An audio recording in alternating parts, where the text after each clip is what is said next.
Yeah. The Mike Show, SoJO 104.9, playing the 90s till now. My favorite James Bond actor, Roger Moore, passed away just the other day. I know. And a friend of mine sent me this story from a Marc Haynes.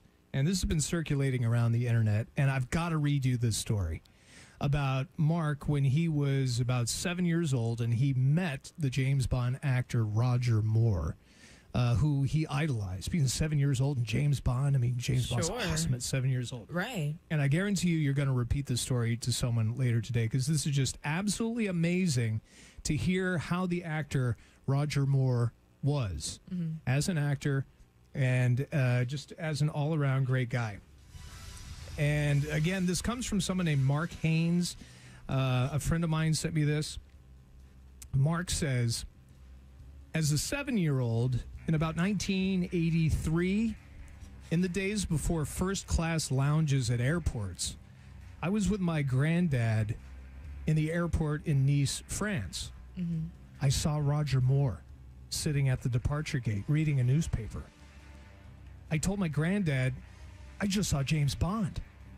And I asked my grandpa if we could go over and get his autograph. My granddad had no idea who James Bond or Roger Moore were. So we walked over, and my granddad popped me right in front of Roger Moore and said, my grandson says you're famous. Can you sign this? As charming as you'd expect, Roger Moore asked my name and signs the back of my plane ticket with best wishes. I'm 7 years old. I'm ecstatic. When we head back to our seats, I glance down at the signature. It's hard to read, but it definitely doesn't say James Bond. My granddad looks at it and figures out it says Roger Moore. Right. Again, he's 7 years old. I have absolutely no idea who Roger Moore is, and my heart sinks.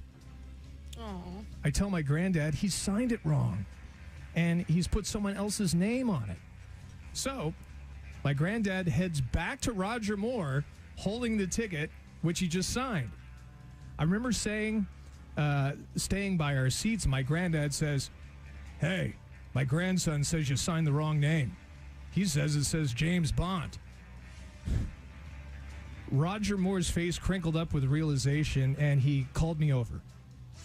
When I was right in front of Roger Moore, he leaned over, looked from side to side, raised an eyebrow, and in a hushed voice said to me, I had to sign my name as Roger Moore because otherwise Blofeld might find out I was here. Oh, my God. Blofeld's the bald character. Right. That's cool. He asked me not to tell anyone that I'd just seen James Bond, and he thanked me for keeping his secret. I went back to our seats, my nerves absolutely jangling with delight. My granddad asked if he'd signed James Bond. No, I said. I got it wrong. Oh my God. I was working with James Bond now. I don't know this person, but I actually got a little teary-eyed hearing that story. Then, many, many years later, this Marc Haynes fella was working as a scriptwriter on a video that involved the charity UNICEF. And Roger Moore was an ambassador for UNICEF. Right. Roger Moore was completely lovely, and while the cameramen were setting up, I told him in passing the story of when I met him in the Nice, France airport when I was 7 years old. Roger Moore was happy to hear it, and then he laughed and said, well, I don't remember, but I'm glad you got to meet James Bond. And then something so brilliant happened. After filming the PSA for UNICEF, Roger Moore walked past me in the hallway heading out to his car. And again, this is when this guy's like 30 years old. Right. Roger Moore paused, looked both ways, raised his eyebrow, and in a hushed voice said to me, of course I remember meeting you in Nice, but I didn't say anything in there because of the cameramen. Oh my God. Any one of them could have been working for Blofeld.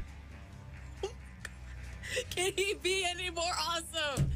I was delighted at 30 as I had been when I was 7 years old.